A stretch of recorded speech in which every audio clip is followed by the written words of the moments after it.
महिला दिनानिमित्त चंदगडमध्ये प्राध्यापक बाबली गावडे यांचे प्रेरणादायी व्याख्यान। स्त्रियांनी जिद्द चिकाटीने प्रत्येक क्षेत्रात यशस्वी व्हावं, विद्यार्थिनींनी स्वतःला झोकून देऊन यशाची शिखरे गाठावीत। प्राचार्य डॉक्टर गोरल। 21व्या शतकातील स्त्री अबला नसून ती प्रत्येक क्षेत्रामध्ये आघाडीवर आहे।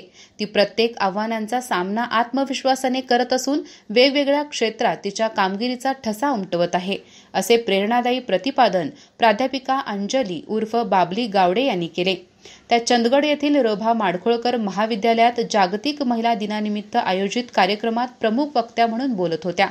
कार्यक्रमाच्या अध्यक्षस्थानी महाविद्यालयाचे प्रभारी प्राचार्य डॉक्टर एस.टी. गोरल होते। यावेळी विद्यार्थिनींना मार्गदर्शन करताना प्राध्यापिका गावडे म्हणाल्या की स्त्री आता अबला राहिलेली नसून ती प्रत्येक क्षेत्रात समर्थपणे पुढे जात आहे।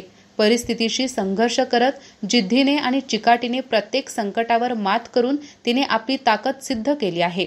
स्वतःतील उणिवा दूर करत पुढे जाण्याची हिंमत दाखवल्यास ती निश्चितच यशाची शिखरे गाठू शकते।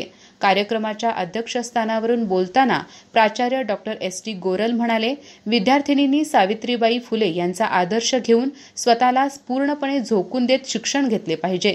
सावित्रीबाईंच्या संघर्षातून प्रेरणा घेऊन विद्यार्थिनींनी स्वतःचे आयुष्य उज्ज्वल करावे, असे आवाहन त्यांनी केले। कार्यक्रमाचे प्रास्ताविक समन्वयक डॉक्टर अंजली माने पाटील यांनी केले।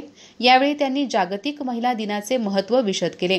कार्यक्रमाला डॉक्टर एस.एन. पाटील, डॉक्टर जी.वाय. कांबळे, प्राध्यापिका पूजा कुट्रे भोसले, शोभा चंदगडकर, प्राध्यापिका अंकिता खराडे, डॉक्टर एस.एन. पाटील, प्राध्यापक ए.डी. कांबळे, डॉक्टर रंजना कमलाकर यांच्यासह विद्यार्थी-विद्यार्थिनी मोठ्या संख्येने उपस्थित होत्या। कार्यक्रमाचे सूत्रसंचालन कुमारी दिव्या पाटील यांनी तर आभार प्रदर्शन कुमारी तेजस्विनी कांबळे यांनी केले। अधिक माहिती आणि ताज्या घडामोडींसाठी आजच आमचे चॅनल सबस्क्राइब करा।